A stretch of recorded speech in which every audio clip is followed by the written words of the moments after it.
kalau bolak-balik matur terus dalam ilmu hakikat diterangkan manusia itu memberi kontribusi pada pilihannya itu tidak sampai 1%, mungkin tidak sampai.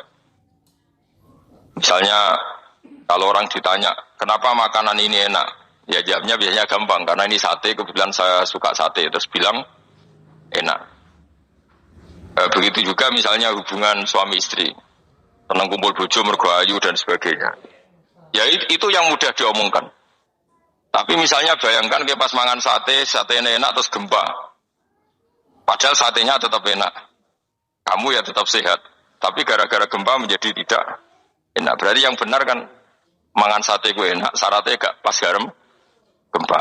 Ono syarat meneh, ora konangan sing utangi. Padha kowe ngloni bojomu sing ayu, iku syarat enak iku kudu ora ono gempa. Ora pas ngamuk. Pas ngamuk lah ya tetep ayu, tapi kan kowe ora seneng. Artinya gini loh. Ketika manusia mengatakan mampu, sebenarnya ada sekian hal yang manusia itu tidak ikut melakukannya, tidak ikut menciptakannya. Misalnya kue nyupir, supir anem enak, punya pengalaman. Tidak kecelakaan karena apa? Nyupir kue enak, mobilku normal. Mobilmu normal lah, wabrak mobil yo mabuk yo. Nah di sini ini manusia dituntut, diingatkan terus. Kamu itu butuh Allah, rahmat Allah itu yang melindungi kamu, bukan keahlian kamu, bukan kecakapan. Karena tanpa itu semua tidak bisa. Semuanya Allah. Ya tapi manusia tadi gara-gara misalnya tadi mobilnya normal, dia punya keahlian nyupir, terus mengklaim kalau keselamatan dia itu karena hati-hatinya dia, karena mobilnya normal. Padahal ada sekian catatan yang menjadikan dia selamat. Dan semuanya itu kudrahnya Allah Subhanahu wa ta'ala. Misalnya gak ditabrak wong mabuk, gak ono gempa, gak ono bumi merekah. Misalnya kita pintar nyupir lah, terus bumi memangap, terus kita kecemplung, apa-apa. Pemene daerah-daerah kayak ya rasa tak sebut nomor itu. Kira tahu muka safayo bener mari tak sebut nomor yang ngeri. Intinya Indonesia ora aman, tapi kita tenangai satunya ora aman kabeh ora sing aman. Ora usah kuwatir likuifaksi, ora usah kuwatir meteor jatuh, kabeh ya potensi no. Potensi semua. Sehingga ini sedikit saya ijazahkan. Suatu saat kata Rasulullah, saya ya Mu'ad melihat kamu hanya sejengkal di depan para ulama ketika nanti di akhirat. Terus Mu'ad tanya, Rasulullah tanya, kenapa kamu hanya satu jengkal dengan derajatnya para ulama ketika sowan Allah? Jawabnya Mu'ad, kamu punya amal apa? Jawabnya Mu'ad, ya Rasulullah, saya tidak pernah melangkahkan satu kaki, kecuali saya tidak pernah yakin apa bisa melangkahkan kaki yang satunya. Dan saya tidak pernah mengunyah satu makanan kecuali saya juga tidak pernah yakin apa bisa menelannya. Dan saya tidak pernah bernafas satu nafas kecuali saya tidak yakin apa bisa nafas berikutnya. Saking dia tergantung ta'aluk semuanya sama kudrahnya Allah Subhanahu wa ta'ala. Kalau kita ini kan sok. Kalau makanan sudah di depannya kayak pasti bisa makan. Kalau dia sudah sehat jalan seakan-akan pasti bisa meneruskan. Padahal 0, sekian detik, gue melaku dihantam mobil ya selesai. Misalnya setrup ya selesai, tidak bisa jalan. Hingga para wali-walinya Allah itu orang yang filah gotin min lahadotagi. Setiap kedipan dia, setiap perilaku dia, itu hanya ta'aluk ambil Allah Subhanahu wa ta'ala. Itu yang disebut ya yuhanasu antumul fuqara'u ilallah. Nah kemudian resiko makom ini, ya semua makom tak ada resikonya. Resiko makom ini itu biasanya dia lupa doa. Kenapa lupa doa? Karena doa itu terdefinisikan. Tak wari ilmu hakikat serumokno, serap paham lah, tak ulang no. Ya resiko ilmu saya ingatkannya. Ilmu itu kan ada dua. Ada ilmu yang karena didefinisikan. Dan itu akhirnya menjadi masalah. Sebenarnya ilmu itu tidak perlu definisi. Kedua ilmu yang kita rasakan. Misalnya gini, kalau saya tanya, kamu pernah nggak minta jadi punya uang banyak? Nggak tanya, pernah nggak minta? Terus artinya minta itu apa? Terus kita mendefinisikan, menengadahkan tangan, bilang ya Allah, saya minta uang banyak, saya minta ingin beli mobil. Itu namanya apa? Nggak jauh saja. Doa kan? Itu kesalahan kita. Kesalahan kita mendefinisikan doa itu misalnya menengadahkan tangan dan memohon dan menyebutkan permohonannya. Permohonannya itu terus disebut doa. Nah, tapi kalau menurut Allah, sistem tubuh kamu yang menghendaki punya mobil, sistem tubuh kamu yang ingin punya uang banyak, reaksi tubuh kamu yang terhinakan karena ditagih orang atau butuh uang. Ini menurut Allah ya sudah kamu itu peminta-minta. Saya ulang lagi ya. Sehingga menurut Allah kamu minta tidak minta ya tetap berstatus peminta, pengemis. Nah, orang-orang yang sudah wusul, meskipun itu kondisional ya, tidak selalu. Itu ya dia pikirannya mengadahkan tangan apa enggak ya sama saja tubuhnya merasa minta. Sehingga dia tidak perlu mengekspresikan minta. Nah, terus orang yang fikih bilang seperti itu tuh sombong. Wong kok gak tahu dungo. Sebetulnya keliru vonis orang fikih. Bagaimana mungkin dikatakan sombong? Dia reaksi tubuhnya, elemen tubuhnya sebetulnya meminta. Dia tidak berkategori meminta karena ilmu kadung didefinisikan kalau minta itu yang seperti ini. Itu kan lama. Nanti kalau suatu saat Indonesia yang kuasa itu terlalu NU atau terlalu yang tidak NU, lama-lama ada definisi. Misalnya yang dikatakan tahlilan itu apa? Ya bid'ah, Nabi tidak pernah tahlilan. Sahabat gak pernah nahlili Nabi, malah ngaji Nabi jadi tahlili. Manane tahlilan jalukno sepuro mayit, ngaji Nabi jalukno. Sehingga dengan tradisi itu tahlil itu masuk definisi bid'ah. Karena gak pernah dilakukan sahabat dan para tabi'in. Ya salahnya kamu definisikan. Tapi kalau udah kamu definisikan sintiarani tahlil, ya maca la ilaha illallah. Terus mungkinkah satu bacaan la ilaha illallah dilarang? Wong ra oleh maca kalimat tauhid. Jadi misalnya tahlil iku ngafadno kalimat tauhid. Oke tok ya ora ngara iso dilarang tapi nak tahlil iku mitung dinane mayit koyo Buddha, samane kriminal. Enak. Ya sudah seperti itu. Makanya banyak orang salah itu karena ilmu kadung didefinisikan. Nah, definisi itu sebenarnya tidak mengikat dalam banyak hal. Ini penting saya utarakan. Ya karena seperti itu. Makanya itu masalah-masalah besar antara kita dan firqah-firqah yang lain. Masalah ahli sunnah, terus masalah yang lain-lain. Memang, ya sudah seperti itu. Ya saya ulang lagi ya. Ketika Nabi Ibrahim mau dibakar Namrud, itu masyhur cerita itu. Dan kemudian jadi namanya Habib Syahid. Habib Syahid itu sebetulnya hanya ngutip Habib Abdul Haddad. Jadi syair itu sebenarnya ada di Diwanul Haddad. Apa? Diwanul Haddad. Diwanul Haddad itu syair-syair Abdul Haddad ketika beliau usul, beliau mukasyafah.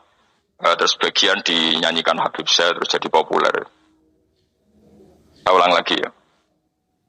Tubuh kita, misalnya kamu lapar, perut kamu kan mereaksi minta makan. Andaikan kamu itu Tuhan, kan kamu tahu bahwa perut kamu itu minta makan. Tanpa kita bilang, ya Allah saya minta makan, Allah tahu kalau reaksi tubuh kamu minta makan. Sehingga orang yang tidak minta pun asal makomnya makom yang ikror, mengakui kalau dia butuh, ya namanya sudah minta. Tapi fikih kadang mendefinisikan sing darane minta itu misalnya madhep kiblat terus menengadakan tangan dan sebagainya. Ya sudah kita sebagai orang pengikut ya yang ikuti fikih, yang ikuti tasawuf sebetulnya itu definisi yang sepihak. Sehingga ketika Nabi Ibrahim mau dibakar Namrud, masyhur itu cerita itu. Beberapa hari mungkin bulan-bulan orang disuruh Namrud cari kayu sebanyak-banyaknya. Ketika kayu sudah terkumpul mungkin satu lapangan, Ibrahim mau dibakar. Pegawai Namrud itu bingung caranya mencalok Ibrahim. Mereka saking gedene napa? Api. Nak diuncalok kok adoh iku ratok tengah. Nak diparekno iku kepanasan. Masyhur. Terus setan zaman iku urung akeh dadi ya setan tenan. Saiki kan duplikate sakeh dadi setan ra tau muncul. Wong duplikate wis napa? Akeh. Singkat cerita setan muncul pura-pura jadi manusia terus ditemukan manjanik. Manjanik ya semacam ketepil besar yang jadi menane dari kiai-kiai ketepil lu haram mergo penemune setan. Dari ini tapi. Tapi nak manjanik penemune setan itu betul walhasil terus dibikinkan satu manjanik semacam ketepil besar terus Ibrahim dilemparkan ke api. Lewat apa ketepil tadi idenya siapa? Setan. Nah ketika di tengah api itu unik. Kata malaikat Jibril datang terus tanya sama Ibrahim, ya Ibrahim, apa kamu butuh saya? Butuh. Alakah haja, apa kamu punya kebutuhan? Ya Ibrahim lah, saya tidak punya kebutuhan. Amma ilaika fala, kalau ke kamu ndak. Karena kamu makhluk, apapun keren kamu Jibril, tetap kamu makhluk. Amma ilaika fala. Ndak, maksudnya butuh ke Allah, nanti saya nyampaikan. Malah dinya Nabi Ibrahim, kalau Allah tidak usah kamu sampaikan, ya sudah tahu. Gua be Jibril loh. Oh, aku itu tekak tenan. Ya saya ulang lagi, apa kamu punya kebutuhan? Alaka hajalla ama ilaika fala, kalau ke kamu ndak. Ndak maksudnya butuh ke Allah, nanti saya sampaikan. Karena Jibril yang mentang-mentang dekat sama Allah dan tukang memberi informasi. Tapi kata Ibrahim, kalau ke Allah sih tidak perlu kamu, dia sudah tahu. Nah itu terjadi nadumanya Habib Abdul Haddad Masyhur itu apa? Hasbi min su'ali ilmuhu bihali. Jadi cukup ilmunya Allah itu menjadikan saya tidak perlu minta. Hasbi min su'ali ilmuhu bihali. Jadi ada kondisi tertentu yang para wali itu, saya ulang lagi, kondisi tertentu yang para wali itu ya tidak minta. Tapi kalau itu ditiru jenengan semua ini jadi keangkuhan. Kenapa? Wes ora ndonga tangane ditenangkan. No, atine ora eling pangeran, kan akhirnya ra njaluk tenan itu. Oke, aja niru wali-wali. Nah, wali-wali itu kan misalnya tangannya tidak menengadah, tapi semua sistem tubuhnya merasa butuh sama Allah. Saya itu pernah, ya. Tapi itu kondisional dan saya juga ngulang tidak mesti bisa. Ketika saya umroh itu pernah saya ada satu kondisi itu doa ya di putaran pertama toh. Di putaran pertama saya berdoa ya agak banyak di multazam. Putaran kedua mau berdoa sudah tidak berani lagi. Sampai ke-7. Hari kedua ya tidak berani, hari ketiga tidak berani. Nah seperti itu tidak bisa dibuat-buat, meskipun saya juga agak ingin. Tapi ya pas itu ya nggak bisa. Gara-gara itu korban kitab hikam, ya, kitab hikam yang terkenal. Kitab hikam itu pernah cerita gini. Rubbama dallahum al-adab ala tarkit tolab. Terus di antara makalahnya itu. Wa inna ma yunabbahu man yajuzu alaihil ikhfal. Tapi kamu jangan niru loh, dosa kalau ini. Tapi jangan ingkar ilmu ini, tambah dosa. Jadi niru ya dosa, ingkar ya dosa. Jadi ada seorang wali kata hikam. Kadang-kadang seorang wali itu mau doa diulang itu sungkan. Kenapa? Yang perlu diingatkan itu yang potensi lupa. Allah kan masih ingat doa kemarin. Loh itu gara-gara saya sebelum umroh itu mensinau kitab hikam itu. Agar butuh. Ya Allah, sing tak dungani wingi ejek eling kok tak eling no meneh. Jadi wa inna ma yunabbahu man yajuzu al-ighfal, yang bisa diingatkan hanya orang yang potensi lupa. Sementara Allah tidak akan lupa. Tapi kan akhirnya dungane eling. Ya Allah kayak kemarin. Hari ketiga ya Allah kayak. Makanya menurut saya ilmunya orang hakikat itu juga ada sisi kriminalnya karena ya tadi. Tapi kamu ingkar ya keliru. Memang Allah gak mungkin lupa, ngapain kamu ingatkan? Makanya menurut saya Allah itu mandat terbaik, benar-benar Rahman Rahim. Mestinya nak Allah terbaik, ku itu ngobudino malah ngamuk. Lah aku lali tapi mbok elang ngeling kok. Tapi Allah itu maklumi ya, dengan kekeliruan. Kita ini kan selalu keliru, donga terus ya keliru sebetulnya, karena seakan-akan kan mengingatkan seseorang yang mungkin lupa. Wong Allah tidak pernah lupa kok, kamu ingetin terus. Atau kamu menggurui Allah, yaitu ya Allah nang sebadani kalau di duake, padahal nggak mesti maslahat bagi kamu. Duake orang mesti maslahat bagi kamu. Maka ada sekian contoh yang wali itu dibuli pangeran. Saya sering cerita, banyak cerita wali itu dibuli pangeran, digarap ya pangeran. Ini gara-gara salah dewi. Saya pernah cerita dan itu ada di hikam, betul di kitab hikam. Itu ada. Ada wali itu tukang hamal. Hamal itu manol di pasar, itu tukang angkut. Jadi kalau ada orang bawa barang berat diangkut dia, terus misalnya kalau dulu mungkin ya ke kereta atau ke ingat cerita terus diupahi. Lah dapat apa dia pasti pulang karena dia hanya butuh makan satu piring, karena dia tirakat makan satu piring untuk ibadah 24 jam. Ingat cerita dia ngeluh, ya Allah, kamu tahu, engkau tahu saya ini pecinta engkau, saya ini hanya butuh makan satu piring untuk kuat sholat. Tapi kenapa harus jadi juru manol? Berilah saya rezeki yang tanpa kerja. Selang sekian hari dia dituduh maling, terus dipenjara, terus dapat rezeki tanpa kerja. Dia terus, ya Allah kenapa jadinya gini? Kan kamu minta rezeki tanpa kerja. Ya itu penjara itu rezeki tambah kerja kan. Jadi Allah memperlakukan para walinya itu memang unik. Ya kadang dibully.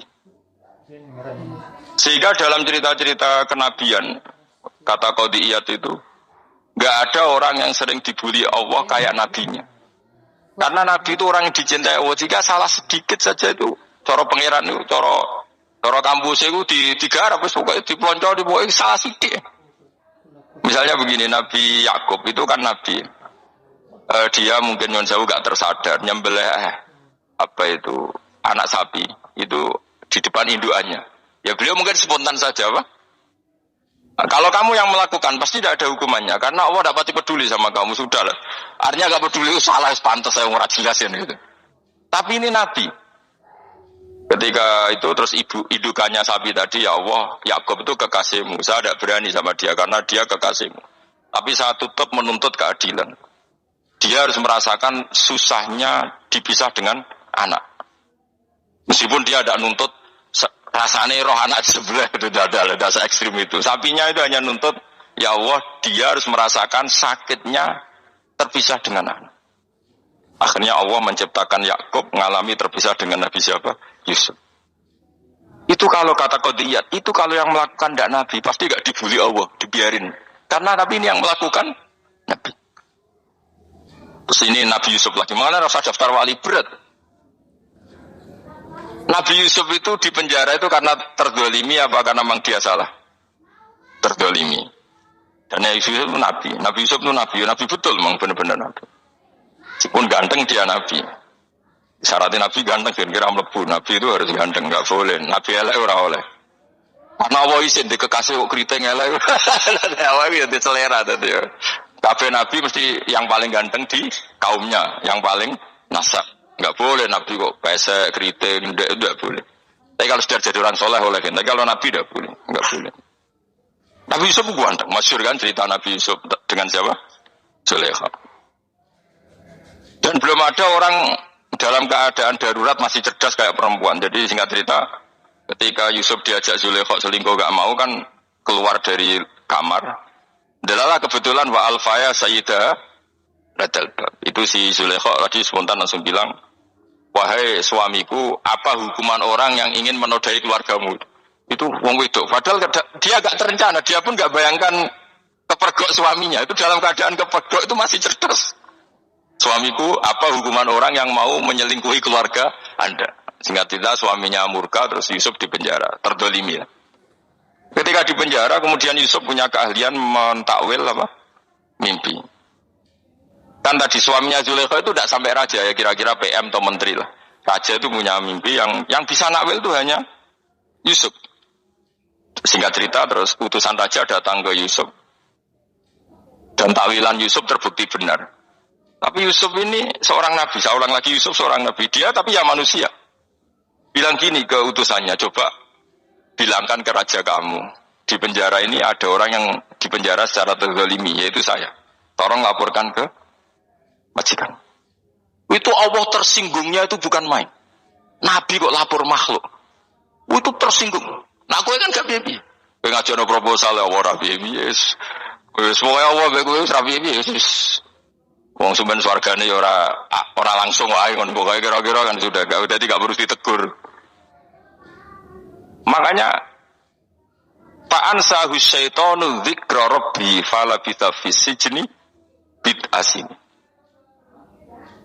Maka Allah mentakdirkan utusan raja tadi itu lupa melaporkan peristiwa Yusuf ke raja tadi. Sehingga raja gak pernah dengar kalau ada orang di penjara karena Allah tersinggung. Wong kowe ku nabi kok lapure ambek penguasa. Ngono tok iku wis Allah tersinggung. Karena dia nabi, gak boleh nabi lapor makhluk. Jadi Allah itu dengan nabi itu sangat-sangat sensitif. Sangat-sangat sensitif. Begitu. Terus kita yang terkenal, meskipun ini gak ada di Quran, Nabi Musa. Nabi Musa itu pernah sakit gigi. Karena dia mentang-mentang kalimullah, orang yang sering komunikasi dengan Allah, minta ya Allah, tolong tunjukkan obat gigi saya itu apa. Nah ini sama Allah dikasih tahu, kamu ngunyah suket ini gitu, rumput ini kamu ngunyah nanti pasti sembuh. Karena resepnya dari Allah ya pasti mujarab, kan nggak kok dokter. Singkat cerita dikunyah terus sembuh. Suatu saat dia sakit gigi lagi, nggak konsultasi lagi karena masih punya resep tadi kopian apa resep. Dia datang nyari suket yang sama dikunyah tambah sakit. Terus tanya sama ya Allah ini kan resepnya yang sama, kenapa tambah sakit? Kata Yusuf, kata Allah, kamu itu kekasihku. Roh nak sing ngobati ku aku ra suket sembrono. Semenjak itu Yusuf Nabi Musa ora pernah resep lagi sudah. Andikan tuh kamu, pasti Allah juga gak tersinggung. Makanya kata Qadiyat, kenapa para nabi sering ditegur itu bukan karena Allah murka, nabi itu beda. Jadi kesalahan kecil atau apa-apa yang menurut kita ada salah itu untuk nabi salah. Makanya di ahli sunnah ada kaidah apa? Mimba bi hasanatil abror sayyi'atul muqarrabin. Pernah dengar kaidah apa? Mimba bi hasanatil abror sayyi'atul muqarrabin. Sesuatu kalau dilakukan umumnya orang itu hasanah atau kebaikan, tapi kalau dilakukan para nabi itu salah. Karena apa ya? Saking dekatnya dengan Allah. Ulang lagi apa? Mimba bi hasanatil abror sayyi'atul muqarrabin. Jadi nabi itu beda. Nah, para nabi itu orang-orang yang ngalami fikir yang doa resmi kayak siapa tadi? Definisi fikih ya sering. Kayak definisi orang tasawuf yang sering. Sehingga ketika Nabi berdoa, ya memang secara disiplin ilmu yang namanya berdoa, ya minta Allah dengan mengadakan tangan. Ketika enggak berdoa, karena Nabi sadar Allah tidak perlu diingatkan lagi, pasti masih ingat. Gitu. Jadi dua-duanya benar terus. Makanya Nabi itu lam yazal fitaroki, Nabi itu selalu naik derajatnya. Karena pas minta ya benar, pas tidak minta ya. Kalau kamu turun terus. Pas minta itu karena tomak kamu, hadzun nafsi kamu, serakah kamu, tapi nggak tahu diri pantas taura dengan permintaan. Kayak gue misalnya jungo jadi wali, iso Allah tersinggung. Bicara atau tirakat atau jalur jadi wali. Tapi gak dungo ya Allah tersinggung. Kere ras tahu dungo. Jadi orang kalau dak wali itu sudah keliru terus. Ya muga-muga di sepuro, tapi tak kira itu agak salah. Ya jajal gitu dungo wali kok sabtu kok dirjilani. Kira-kira Allah tersinggung ngopo nyembadani? Kira-kira tersinggung. Tapi misalnya kira tahu dongo kau pengen kau Imam Syafi'i, apa yang tersinggung? Bocah ora diidola. Terus Gus piye kadung salah biasa wis bakat salah no. Bakat salah. Nis dongane sing gampang ae mesti bener Rabbana dzalamna anfusana wa lam taghfir lana wa tarhamna lanakunanna minal khasirin. Tak pernah punya kitab dan kitab itu menurut saya luar biasa. Bahkan ketika dibully itu, cara mahasiswa itu kayak pelonconan itu. Nabi sama Nabi di pengiran itu. Dan itu sekali yang satu salah melakukan disiplin ilmu, pengiran itu degradasi. Dan Allah memang mengancam gitu. Kalau kamu melanggar ini, la'ah biton namin diwali nubuah. Nanti la'am kuan namin diwali nubuah. Kamu saya hapus dari buku kenabian. Tes-tesannya ya lucu. Misalnya begini. Kata Nabi Musa kan ditanya. Ketika dia khutbah ditanya orang. Siapa orang paling alim ya Nabi Allah? Sekarang orang paling alim itu siapa? Nabi Musa jawab, saya kan. Itu Allah tersinggung karena wong kok mletene ngono. Tapi andekan Nabi Musa kok jawab Fauzi, salah, tambah salah meneh. Atau enggak Furuhin, salah meneh. Tapi jawab Musa ya salah. Saya Gusti, saya kan. Orang paling alim siapa? Saya. Allah memperingatkan Musa, ada seseorang yang lebih alim ketimbang kamu. Coba kamu harus ketemu dia. Ketemu singkat cerita ketemu Nabi siapa? Khidir. Terus dalam 3 sesi ini 3 babak ini buli-bulian. Nabi Khidir itu dalam 3 babak ini selalu kelihatan salah. Di antaranya adalah cara sekarang ya mungkin di gonjaan sepeda motor atau perahu kalau dulu yang menggratisi dia numpangi sepeda motor malah spionnya dicopot gitu. Spionnya dicopot, dirusak. Nabi Musa kan sudah digratisin malah ngerusak yang motornya yang apa? Menggratisin. Nabi Khidir masih tenang. Kamu tidak paham. Nabi Khidir mesti sudah kamu tidak paham. Itu kata syurrahul hadis termasuk Ibnu Hajar al-Asqalani bilang gini. Setelah itu kedua membunuh anak kecil. Musa tambah marah. Anak yang belum punya dosa kok kamu bunuh sampai 3 kali ada 3 peristiwa. Itu kata syurrahul hadis. Andai kan Musa kok diam tidak protes, maka dia akan disalahkan Allah. Karena dia berarti membiarkan kemungkaran di depan matanya tanpa reaksi. Jadi sebetulnya ketika Musa berontak itu Nabi Khidir, Nabi tenan gitu maksudnya. Jadi itu kan unik. Tapi berontak itu disalahno. Jadi angel sandi tes-tesan dadi nabi ku ya angel. Misalnya kok Nabi Musa itu koyok model santri Jawa Timur. Nabi Khidir salah nggih nderek mawon. Ya ora nabi jero barang mungkar. Menengae. Berarti yo nabi goblok ngono kira-kira gitu. Makanya memang Musa harus konsisten seperti itu, harus demo terus gitu. Kayak saya misalnya sebagai kiai fikih, kiai ya harus seperti ini cara mulang saya. Enggak boleh saya misalnya terus anut mulang terus tawadu semeneng itu ora karu-karuan. Jadi andekan Musa kok tidak protes itu malah salah. Ya memang harus. Dan itu Nabi Khidir Nabi tenang ya. Makanya Nabi Khidir akhirnya respect. Tidak ada hati sebaik Abu Musa. Risi itu gak nyaman ketika melihat kemungkaran. Jadi itu sebenarnya poin. Tapi lucunya Nabi Khidir ya nyalan. Takkan dari rasa takok komen takok. Tapi yang disalah no. Ya aku jadi Nabi Musa. Ya jajal. Gaya peristiwa meneh aku tak sabar rata kok bareng. Kau jajal nih. Bareng dijajal ya protes meneh. Bareng protes meneh. Tinggal satu kali kesempatan. Kue takok meneh. Wis ora dadi muridku. Dikasih kesempatan lagi, ya protes mana deh nomor. Tapi itu justru itu menjadi kelebihannya Nabi Musa. Karena syarat seorang Nabi adalah al-musaro'ah ila ingkaril mungkar, kata Ibnu Hajar al-Asqalani. Syarat seorang Nabi adalah secepat mengingkari sesuatu yang mungkar. Enggak boleh. Ya toh kan, misalnya kita jadi murid, terus gurumu itu gandeng artis, atau gandeng penyanyi dangdut. Genderek mawar. Jadi guru murid, oh gila. Tapi kau yang ngoroi guru tersinggung. Raro hikmah ibu. Kan bingung no. Di guru ini gak bingung no. Tadi kayak di guru jadab, dorong Jawa Timur apa? Gurumu gandeng penyanyi dangdut. Reaksimu biasa saya takut. Ayo loh, Naela kan gak iri. Biasanya Naela itu lah iri. Sekarangmu pak. Sing ayu, sing potensi iri.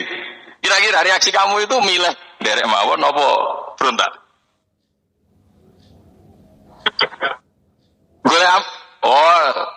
Nak gurumu wong alim, mesti nak pas meneng. Muridku gila, gak sensitif. Roh barang mungkar dilakukan di depannya kok tidak reaksi, tidak protes. Tenang muridku. Tapi lucunya guru mau nak protes ya, gak ada akhlak.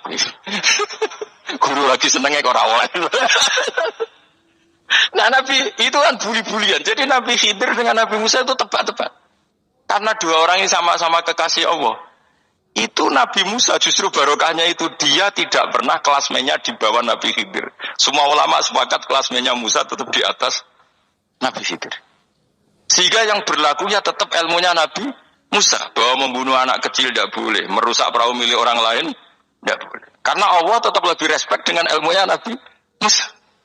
Nabi Khidir tetap ilmunya nggak dipakai. Meskipun dia disebut hakikat. Karena ilmunya Nabi Khidir ngani ngoyo. Ngani ngoyo wong ape mutusno ngenteni nginceng Loh Mahfud. Lah sing iso iku sapa? Barang ra mungkin kok. Mulane Nabi Khidir terakhir menutup kalimatnya wa ma fa'altuhu an amri. Dzalika ta'wilu ma lam tasti alaihi sabr. Aku dhewe nglakoni ini ya ora roh, wis ditakdir nglakoni ngene wae. Dadi Nabi Khidir ya ora paham. Jadi wa ma fa'altu an amri itu akhir kira-kira artinya saya sendiri tidak melakukan ini karena inspirasi saya sendiri atau keputusan saya sendiri. Tahu-tahu saya ditakdir melakukan. Karena pas itu Nabi Khidir disetting semuanya dengan ilmu hakikat. Yaitu bayi tadi memang kutiba kafiron. Kutiba kan apa? Kafiron. Memang dia nanti kalau umur nganti tua ditakdir mati kafir. Daripada mati kafir nanti, ya sudah mati sekarang. Tapi enggak mungkin kan ada syariat daripada soben beling pateni kecil. Ayo. Ya ora ono syariat, tetap ikut Nabi Musa. Makanya kata Ibnu Hajar al-Asqalani itu uniknya Allah sama para wali-walinya. Wali ku klirullah, iku tetep disenengi pangeran. Terus pangeran nabi-nabinya yo gejol-gejolkan, yo pancen nak wong. Terus keempat gini. Tadi kan saya punya contoh 3, ini contoh keempat, ini terakhir. Kakean kok ilmu ora cukup utekmu malah bingung kabeh. Nabi itu minggat itu boleh ndak? Tanpa pamit. Minggat itu pergi enggak pamit itu boleh ndak? Enggak boleh. Rasulullah meskipun kayak apa disakiti di Mekah itu tidak pernah minggat, tidak pernah hijrah. Saya ulang lagi, karena butuh izin. Tapi Allah pernah punya kekasih, yaitu Nabi Yunus. Nabi siapa? Yunus. Itu Quran meredaksikan ya abako. Abako itu terjemahnya apa? Minggat. Kalau pergi itu dhahaba. Tapi ini Allah meredaksikan itu abako. Abako itu ya minggat. Nabi Yunus itu dakwah di daerah Nainua. Ya, Nainua itu ya, Babylon sana. Kampungnya namanya Nainua. Dia daerah Babylon. Ya. Babylon itu kalau di geografis modern ikut Irak. Ikut mana? Irak. Jadi Kufa, Basra, Babylon. Terus siapa itu yang ngalahkan pasukan Yahudi dulu itu Bukhtanasor, Hebuket, Nazir itu ikut mana? Babylon apa? Babylon. Wama unzila alal malakaini di Babila Haruta Marut. Makanya kalau ulama-ulama melihat Irak kacau sampai sekarang itu tidak kaget. Irak itu ardun mal'unah kalau di kitab-kitab. Bumi yang memang sudah terlaknati mulai dulu. Sehingga ketika ada kasus Saddam Hussein sekarang itu ulama tidak kaget. Zaman Rasulullah Sugeng itu Irak itu termasuk sudah bumi yang guna keazalazir. Di sana pasti banyak fitnah. Fitnah pertama yang dicatat sejarah adalah Mautul Husain apa? Kabudute Said siapa? Husain di Karbala. Era Imam Syafi'i adalah zaman mifnah, ulama dibantai karena dipaksa mengatakan Quran apa? Makhluk. Terus konflik-konflik sampai era Saddam Hussein terus era sekarang jadi. Lah kita ini ulama sebenarnya tahu tarikh itu. Tapi di era modern kan dianalisis karena campur tangan ini itu ya sudah lah. Sebebo goblok kunai daripada ngebantah-bantahan malah rakam. Sebebo goblok, sebebo pintar. Sekarang kan analisisnya kan, wah ini ada campur tangan pihak ketiga diciptakan nih sauni-uni. Ya kalau intelijen harus ngomong seperti itu. Kalau kita seperti ulama memang dari dulu dicap Nabi hunalika az-zalasil wal fitan. Saya teruskan. Nabi Yunus itu dakwai kaumnya itu lama sekali dan tidak iman. Nah semua nabi kalau kaumnya tidak iman itu diberi hak Allah ngancam akan adanya azab. Apa ngancam akan adanya azab. Nabi Yunus ngomong gitu terusin. Nanti kalau kamu tidak iman itu pasti kena azab. Anggap saja dia ngancam gitu sudah berbulan-bulan. Singkat cerita azab baru tinggal 3 hari lagi. Ayo nang iman tinggal 3 hari lagi. Ya kira-kira dia ngomong misalnya Ahad. Berarti Ahad, Senin, Selasa ya. Atau kamu milih Selasa ya Rabu, Kamis. Singkat cerita Ahad itu dia gak kuat. Wah semuanya kurang tolong dino kaumku tetap orang iman. Mangkel asal minggat ya. Minggat ya jadi mau minggat kan gak punya tujuan. So asal pergi jauh saja. Ada perahu sekenanya dia naik saja. Namanya minggat nih. Kalau bawa bekal terencana bawa visa paspor kan plesir namanya. Jadi minggat itu ya gak ya sekenanya. Gak persiapan. Singkat cerita sampai ikut perahu nelayan tadi terus zaman itu ya ada mitos kalau ada gelombang yang gak wajar pasti ada orang minggat. Terus ditanya siapa yang minggat Nabi Yunus kan orangnya jujur saya kata dia. Gitu. Ya sudah yang minggat harus dicemplung loh gitu. Ya, terus ada yang agak baik ya jangan gitulah. Ini kan kita semua butuh selamat. Studi dulu. Studi satu lagi ketemu Yunus. Coba mungkin salah udahnya studi lagi ketemu sampai 3 kali ketemu Yunus. Makanya fasahama fakana minal mutkhadin diuji dia kalah kemudian tenggelam. Fal taqamahul khutu wa huwa mulim. Terus dia diuntal ditelan oleh ikan nun. Ya. Di situ ikan nun digambarkan saking besarnya itu. Dan ini uniknya Allah sama kekasihnya. Sudah Allah menyalahkan tapi unik. Ikan ini kan itu sama Allah dikasih instruksi. Kamu nggak boleh makan dia. Dia kekasih saya. Terus ketika di tengah di perut apa? Ikan dia kegelapan terus Nabi Yunus cita-citanya satu ya Allah kalau saya sumpah gini saya tidak bisa baca tasbih hanya sama Allah disulap perut ikan itu jadi masjid jadi dia di dalam perut ikan ya santai saja tetap wiridan santai fana ada fi dzulumati alla ilaha illa antas fanak inni kuntu minadz ya dia santai aja wiridan karena perut ikan bagi dia adalah masjid ya dia disalahkan Allah karena abako tadi minggat hijrah tanpa pamit. Tapi juga dibela-belain Allah, ikan tadi tidak boleh nelan. Ini perlakuan Allah sama orang yang dicintai. Tapi karena dia Nabi uniknya apa? Dino Ahad itu kaumnya do nginceng omah Nabi Yunus. Rame-rame nginceng. Lucunya cara nginceng gini. Nak Yunus ning omah berarti bodoh nih. Wong omah ono adab kok dene tengok. Bareng dinceng Nabi Yunus itu gak ada. Tenan ono adab. Mulane wonge rawani ning omah. Itu uniknya pangeran. Jadi mau modern minggat ya salah. Mau dekne ora minggat berarti kaume jare apa ono adab ono gempa bumi likuifaksi kok dekne ning omah. Lah nek ono tenan ra mlayu. Nyatane gak mlayu. Dadi mbok wae didesain minggat. Tapi nek minggat disalahno Nabi sih ora pamit.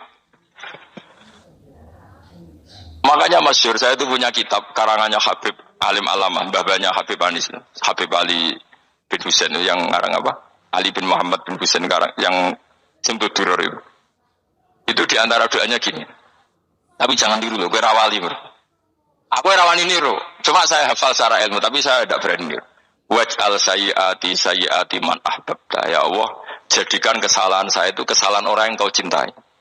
Terus pokoknya salah lah itu di pengiran kadung seneng, salah lah ya sampai wae seneng. Waj'al sayyiati man ahbabta. Terus koyo kowe lah dimanja wong tuamu, anak paling disayang. Salah wae lucu. Kowe cah cilik. Kowe seneng cah cilik. Salah wae lucu, mecano gelas yo lucu, tiba yo lucu, tibane cah tuwek-tuwek. Oh, cah jelalasan mulane tiba. Nah itu barang kau nginceng omahe Nabi Yunus gak ono wonge. Wah, berarti azab mau turun betul. Andai kan azab tidak jadi turun, pasti Nabi Yunus berani di rumah. Tenang. Wes bareng mulai malam Kamis, azab itu sudah kelihatan. Ada puting beliung, ada apa, sudah jelas pasti ada azab. Kaum yang lapangan tobat finish. Secara bal-balan menit-menit apa? Terakhir. Woi, sampai pengen ditampa tobatnya. Wes gak sido tak azab wong kowe tobat. Ingat cerita Nabi Yunus hari ketiga atau apa dia selamat. Pakai versi yang umum saja. Selamat. Faltaqamaul khutu bahwa falaula annahu kana minal musabbihin la bi batni ila yaumi yubasun. Akhirnya dimuntahkan sama ikan tadi terus dia keluar. Bareng keluar tanya-tanya kabar, gimana kabar kampung Nenuwa? Baik-baik saja. Kabar awalnya mulai karena dia tahu kalau orang bohong itu dihukum mati. Padahal dia bohong, katanya Kemis itu ada azab, ternyata kampungnya baik-baik. Padahal baik-baiknya karena mereka jadi masyarakatnya nyari dia karena mau iman. Si nabinya gak berani pulang karena nanti dihukum mati. Itu. Aku pangeran nabi kekasih itu, jadi pangeran yo bully gitu. Oh itu gue beda-bedaan, wong kekasih pangeran bener. Aku yang kasih itu langsung diadab. Jadi pangeran nabi kekasih gue beda, orang koyo. Akhirnya virus ramai mulai. Wah nak mulai disiksa. Perkara nih, kalau pembohong itu dihukum mati. Masyarakat yang boleh tenan, mereka nalam Kemis ku ono azab tenan. Cuma terus do tobat. Disebut falau laka anas qaryatun amanat fanafaha imanuha illa qauma Yunus lamma amanu kasyafna anhum adzabal khizyi fil hayatid dunya. Enggak ada kampung yang saya adab kecuali kasil tak adab, kecuali kaum Nabi Yunus. Aku semangat ngajak lho, pas menit terakhir peta adab tobat. Akhirnya ngasih doa dari pangeran. Iku kaum Nabi sinten? Iku yo barokah minggate Nabi Yunus. Lha iku nabi. Wong kliru kok barokah. Iku nabi. Umpama Nabi Yunus ora minggat, kaume berpikir Yunus bohong. Wong ape ana azab kok tengok-tengok ning omah. Tapi pas minggat tenan yo disalahno pangeran, minggat kok gak.